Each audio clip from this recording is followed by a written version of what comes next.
Hello everyone, welcome to Arun Gattani commerce classes. तो आज अपन देख रहे हैं chapter number 8, problem of deficient demand and excess demand. देखिए, लास्ट लेक्चर के अंदर अपन ने देखा था कि एग्रीगेट डिमांड और एग्रीगेट सप्लाई जब इक्वल होते हैं तब अपनी इकोनॉमी इक्विलिब्रियम पे होती है। तो आज अपन देखेंगे कि जब ये दोनों इक्वल नहीं रहते हैं तब इकोनॉमी को क्या क्या प्रॉब्लम फेस करनी पड़ती है, कैसे उसको कंट्रोल किया जाता है, ये सारी चीजें अपने को देखनी है। कुछ पहले बेसिक अपन देखेंगे, जैसे कि फुल एम्प्लॉयमेंट इक्विलिब्रियम क्या होता है, अंडर एम्प्लॉयमेंट इक्विलिब्रियम क्या होता है, फुल एम्प्लॉयमेंट, वॉलंटरी अनएम्प्लॉयमेंट और इनवॉलंटरी अनएम्प्लॉयमेंट किसे कहते हैं। आज ये दोनों टॉपिक अपने को कवर करने हैं। इसके आगे की लेक्चर्स के अंदर अपन ये सारी चीजें कवर करेंगे। तो चलिए स्टार्ट करते हैं अपन full employment equilibrium and under employment equilibrium के साथ में। देखिए, दोनों के अंदर जो वर्ड आ रहा है वो यहाँ पे इक्विलिब्रियम वर्ड आ रहा है। इसका मतलब जो इकोनॉमी है वो तो ऑटोमेटिक इक्विलिब्रियम पे रहेगी, AD इक्वल्स टू AS तो रहेगा। बट अब यहां पे प्रॉब्लम कहां पे हो रही है, एक एग्जांपल से आपको मैं इसे समझाता हूं। सपोज इंडिया जो इकोनॉमी है उसके अंदर 10,000 यूनिट्स प्रोडक्शन करने की पूरी कैपेसिटी है, मतलब अपन की कैपेसिटी कितनी हो गई, 10,000 यूनिट्स की। बट मार्केट में जो डिमांड आ रही है वो कितनी आ रही है, ओनली 6,000 यूनिट्स की ही डिमांड आ रही है। अब आप बताइए मुझे कि मार्केट में यदि डिमांड 6,000 यूनिट्स की ही है तो आप कितना प्रोडक्शन करेंगे, आप क्या पूरा 10,000 यूनिट्स का प्रोडक्शन करेंगे या फिर आप 6,000 ही प्रोड्यूस करेंगे। तो आपका ऑब्वियस आंसर होएगा कि आप 6,000 यूनिट्स ही प्रोड्यूस करेंगे, मतलब आपका जो एग्रीगेट सप्लाई है उसे भी आप 6,000 ही कर लेंगे, जिससे कि वो AD जो आपकी जो डिमांड आ रही है 6,000 यूनिट्स की उसके इक्वल आ जाए। अब देखिए, ये जो सिचुएशन है ये कौन सी सिचुएशन है, यहां पे इक्विलिब्रियम तो हो रहा है बट प्रॉब्लम क्या है कि पूरी कैपेसिटी पे अपन काम नहीं कर रहे हैं, मतलब जितना आपकी कैपेसिटी थी उतना प्रोडक्शन नहीं कर पा रहे हैं क्योंकि डिमांड कम है। अब जितना प्रोडक्शन नहीं कर पाएंगे तो वो आपकी क्या होगी, वो आपका अंडर एम्प्लॉयमेंट है। आप क्या कर रहे हैं, आपके जो लेबर लोग हैं या फिर आपकी जो मशीन्स हैं उनसे कम कैपेसिटी पे काम करवा रहे हैं। तो इस सिचुएशन को अपन बोलते हैं अंडर एम्प्लॉयमेंट इक्विलिब्रियम। ओके, अच्छा, मार्केट में यदि डिमांड 10,000 यूनिट्स की आ जाए तो क्या होएगा, आपकी तो कैपेसिटी है 10,000 यूनिट्स की, तो आप क्या करेंगे 10,000 यूनिट्स प्रोड्यूस कर लेंगे, मतलब पूरी मैक्सिमम कैपेसिटी पे आप काम करके 10,000 यूनिट्स प्रोड्यूस कर लेंगे। तो यहां पे आपका जो AS है और AD ये जब दोनों इक्वल होंगे तो ये कौन सी सिचुएशन है, ये सिचुएशन है फुल एम्प्लॉयमेंट इक्विलिब्रियम की। तो आई होप आपको समझ में आ गया होगा।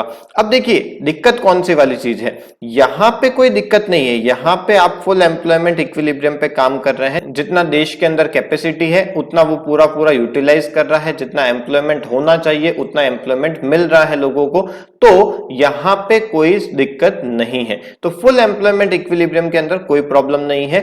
अंडर एम्प्लॉयमेंट इक्विलिब्रियम के अंदर ये दिक्कत है कि देश पूरी कैपेसिटी पे काम नहीं कर रहा है, बहुत सारे जो एबल वर्कर हैं उनको यहां पे इस सिचुएशन में काम नहीं मिल पा रहा होगा, यहां पे अनएम्प्लॉयमेंट की दिक्कत आ रही होगी। ओके, तो अपन एक बार इनकी डेफिनेशन को रीड कर लेते हैं। Full employment equilibrium refers to that situation in the economy when AS is equals to AD along with fuller utilization of resources। पूरे रिसोर्सेज को अपन अच्छे से यूटिलाइज भी कर रहे हैं और अपन इक्विलिब्रियम पे भी हैं। नेक्स्ट आता है under employment. Under employment equilibrium refers to that situation in the economy where AS equals to AD but without fuller utilization of resources. अपन ने अपने रिसोर्सेज का पूरा यूटिलाइजेशन नहीं किया है। अब अपन समझते हैं फुल एम्प्लॉयमेंट क्या होता है, वॉल्यूंटरी अनएम्प्लॉयमेंट क्या होता है एंड इनवॉल्यूंटरी अनएम्प्लॉयमेंट क्या होता है। फुल एम्प्लॉयमेंट का मतलब, जैसा कि अपने को लग रहा है कि पूरे देश के अंदर जिस भी जने को, जिस भी वर्कर को काम चाहिए उसको काम मिल रहा है। Full employment refers to a situation when all those who are able to work and are willing to work are getting work। मतलब जिसको काम चाहिए उसको सबको काम मिल रहा है, वो एबल भी होना चाहिए, उसकी विलिंगनेस भी होनी चाहिए, तो उसको काम मिल रहा है। नेक्स्ट आता है वॉल्यूंटरी अनएम्प्लॉयमेंट। देखिए, ये बहुत ही इंपॉर्टेंट है। वॉल्यूंटरी का मतलब क्या होता है, जानबूझ के, मतलब अपनी खुद की इच्छा से। तो voluntary unemployment occurs when some people are not willing to work at all और are not willing to work at the existing wage rate. देखिए क्या सिचुएशन है ये कि किसी पर्सन को जो एबल भी है बट वो विलिंगनेस नहीं है उसके अंदर, मतलब वो काम करना चाहता नहीं है, या फिर जो उसको वेज रेट मिल रही है मार्केट में, सपोज रेट मिल रही है उसको 10,000 रुपीज पर मंथ की, बट उसको इच्छा है कि वो 50,000 पर मंथ पे काम करे, तो मतलब उसकी जो एग्जिस्टिंग वेज रेट है उस पे वो काम करना नहीं चाहता है। तो ये जो वॉलंटरी अनएम्प्लॉयमेंट होते हैं इनको अपन कभी भी अनएम्प्लॉयमेंट में कंसीडर नहीं करते हैं, क्योंकि इनकी खुद की इच्छा से ये अनएम्प्लॉयड है। ओके, नेक्स्ट आता है इनवॉलंटरी अनएम्प्लॉयमेंट। देखिए इनवॉलंटरी अनएम्प्लॉयमेंट का मतलब क्या है, जो पर्सन अपनी खुद की इच्छा से काम नहीं कर रहा है, ऐसा नहीं है कि वो काम नहीं करना चाहता है, वो काम करना चाहता है, he is able to work and willing to work, but he is not getting work. Okay, उसको काम मिल नहीं रहा है, ऐसी सिचुएशन है, तो इसको अपन इनवॉलंटरी अनएम्प्लॉयमेंट बोलेंगे। देखिए रीड कर लेते हैं। Involuntary unemployment occurs when some people are not getting work even when they are willing to work at the existing wage rate। जो मार्केट में एग्जिस्टिंग वेज रेट है उस रेट पे वो काम करना भी चाहते हैं बट फिर भी उनको वो काम अवेलेबल नहीं हो रहा, मतलब मिल नहीं रहा है। तो ये होता है इनवॉलंटरी अनएम्प्लॉयमेंट का मतलब। अब देखिए एक क्वेश्चन आपके एग्जाम में काफी बार पूछा जाता है कि full employment does not mean a situation of zero unemployment. इसे आपको एक्सप्लेन करना है। फुल एम्प्लॉयमेंट, देखिए नाम से तो अपने को लग रहा है कि फुल एम्प्लॉयमेंट मतलब पूरे देश में जो भी काम करना चाहते हैं उन सभी के पास में काम है, वो सभी काम कर रहे हैं, एम्प्लॉयड हैं वो सारे जने, बट ऐसा प्रैक्टिकली नहीं होता है।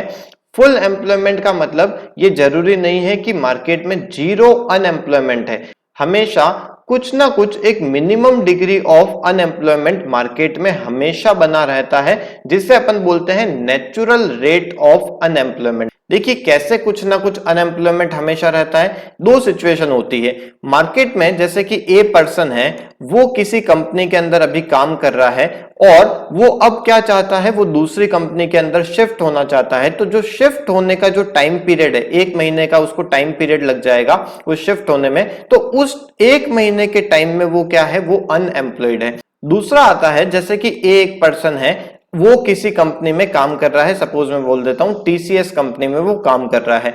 अब यहां पे अपने को पता है कि बहुत ज्यादा बार बार टेक्नोलॉजी में चेंजेस होते रहते हैं, तो टेक्नोलॉजी में चेंजेस होने की वजह से बहुत बार क्या होता है, उस टेक्नोलॉजी को समझने में जो टाइम वेस्ट हो जाता है, उस टाइम पे भी अपन यूं बोलेंगे कि वो देश की इकोनॉमी के लिए कुछ भी वैल्यू एडिशन नहीं कर रहा है, वो एक अनएम्प्लॉयड पर्सन हो जाएगा। ओके, तो आपको ये बात समझ में आ गई होगी कि जब टेक्नोलॉजी में चेंज होता है या फिर अपन बोले कि जब कोई पर्सन जॉब शिफ्ट करता है तो कुछ ना कुछ डिग्री ऑफ अनएम्प्लॉयमेंट हमेशा रह ही जाता है। और कभी कभी ऐसा भी होता है कि जब अपन फिनिश्ड गुड्स बना रहे हैं, मैन्युफैक्चरिंग लाइन में है और रॉ मटेरियल आने में कुछ डिले हो गया, तो उस टाइम पीरियड के लिए भी अपन क्या हो गए, अपन एक टाइप से अनएम्प्लॉयड हो गए, क्योंकि अपने पास में कुछ काम नहीं रहा। रॉ मटेरियल आएगा तब जाके अपन फिनिश्ड गुड्स बनाएंगे, तो उस छोटे टाइम पीरियड के लिए भी अपन है अनएम्प्लॉयड पर्सन। तो हमेशा नेचुरल डिग्री ऑफ अनएम्प्लॉयमेंट कुछ ना कुछ रहती ही है। तो मैंने आपको ये समझा दिया, नोट्स के अंदर आपको इसके अंदर और थोड़ा डिटेल के अंदर मिल जाएगा कि फ्रिक्शनल अनएम्प्लॉयमेंट क्या होता है, स्ट्रक्चरल अनएम्प्लॉयमेंट क्या होता है। चलिए आज की क्लास को अपन यहीं वाइंड अप करते हैं। नेक्स्ट क्लास के अंदर अपन देखेंगे कि डेफिशिएंट डिमांड क्या होता है और एक्सेस डिमांड क्या होता है, क्या उनकी कॉजेज होते हैं। आपको ये वीडियो अच्छा लगा हो तो प्लीज इसे लाइक कीजिए, अपने फ्रेंड्स को इन वीडियोस के बारे में जरूर बताइए। Okay, thank you.